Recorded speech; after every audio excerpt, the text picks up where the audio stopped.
Lidiar con más de una epidemia al mismo tiempo no es fácil para nadie. No quisiera uno estar en los zapatos de quienes tienen que tomar las decisiones.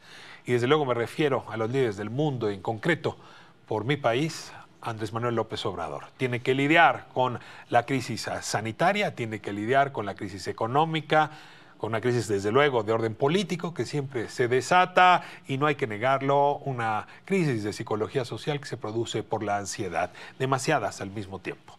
El día de ayer le tocó lidiar con la crisis económica, le tocó dar un discurso donde es consenso, y él insistió hoy en la mañana, su receta es continuar en la misma senda en la que venía, acaso profundizando en algunos temas y entregando un poco más de recursos a programas que ya tenía concebidos. Por ejemplo, incrementar el crédito para vivienda a los beneficiarios del ISSSTE o del Infonavit, acelerar algunas obras que hoy están paradas, como por ejemplo el tren Toluca-Ciudad de México, pero en realidad el conjunto, el resto de las menciones, pues fueron más parte de un informe sobre el pasado que sobre el futuro.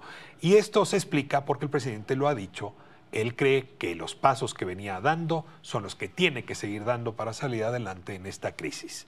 Ha habido, sin embargo, una crítica bastante fuerte, no tanto a lo que sí va a hacer el presidente, sino a lo que ha decidido no hacer.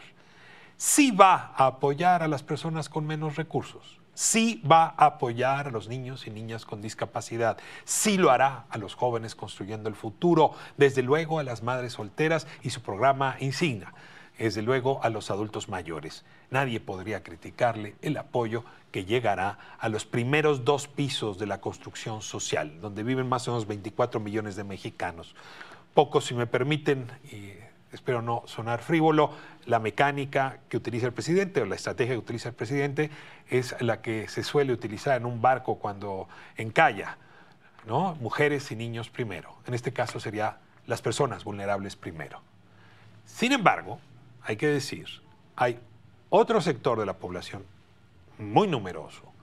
Déjenme plantearlo así, si esta fuera una construcción de 10 pisos, pues la población que va del piso 3 al piso 8, ¿no? Que va desde clases medias bajas, clases medias y clases medias altas, donde por cierto se encuentra la mayor parte de la población, estaríamos hablando de un 60 a un 70% de la población, donde buena parte de estos apoyos no van a llegar, porque en efecto, si los pobres van primero, y déjenme decirlo más fuerte, si las personas vulnerables van primero, uno supondría que de todas maneras después vendría el resto, pero en realidad el día de ayer no hubo un solo mensaje para el resto.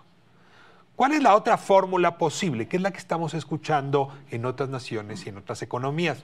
Y de nuevo remito a la metáfora, la del avión. ¿Usted alguna vez ha oído esta señal que las personas que trabajan en los aviones, las azafatas, utilizan, o los capitanes, o en fin, los aeromozos, que dicen, en caso de que haya una falla de oxígeno, tome usted la mascarilla, póngasela si es adulto y luego le ayuda a los niños. Es decir, primero usted para que esté en buenas condiciones y luego le pone la mascarilla al niño.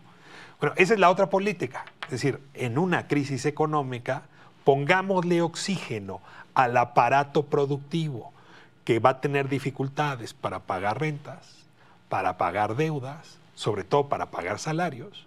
Ayudemos a ese aparato productivo para que no corra la gente, para que no extinga las plazas laborales, para que cuando llegamos a la otra orilla haya pagado la renta y pueda volver a abrir el local, ¿no? Pueda volver a vender tacos, pueda volver a vender rondanas.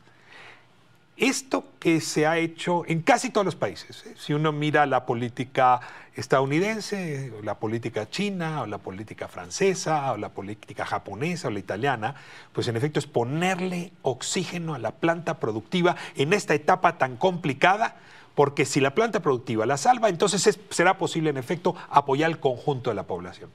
Por cierto, y en esto tiene razón el presidente López Obrador, esto no implica darle oxígeno al 20% más rico del país. A ver, ahí viven los de las empresas multinacionales mexicanas que tienen acceso a crédito barato en el resto del mundo, que tienen ahorros y que pueden en efecto aguantar la crisis con sus propios pulmones.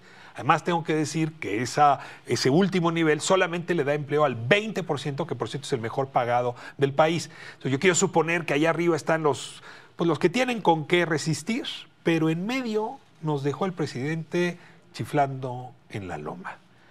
Esto puede ser muy delicado, sí, porque se calcula que puede haber una pérdida de riqueza de entre el 0 y el menos 8%, porque se calcula que puede haber entre 1.4 y 7 millones de personas desempleadas en los próximos 3 meses, porque traemos una devaluación del 35% de la moneda, porque el índice del consumidor se ha caído bestialmente, porque el índice de inversión o de confianza en la inversión futura se ha caído. Todo esto nos indica que había que haber mandado un mensaje más del tipo de la azafata: póngase usted oxígeno, planta productiva, y así puede ayudar al resto del país, que el mensaje que recibimos ayer, que es mucho más el del barco: personas vulnerables primero, sálvese quien pueda, y el resto, ni modo, que sea el mercado, las fuerzas salvajes del mercado, el neoliberalismo más vil, quien define quién sobrevive y quién se muere después de este episodio. Comenzamos el programa.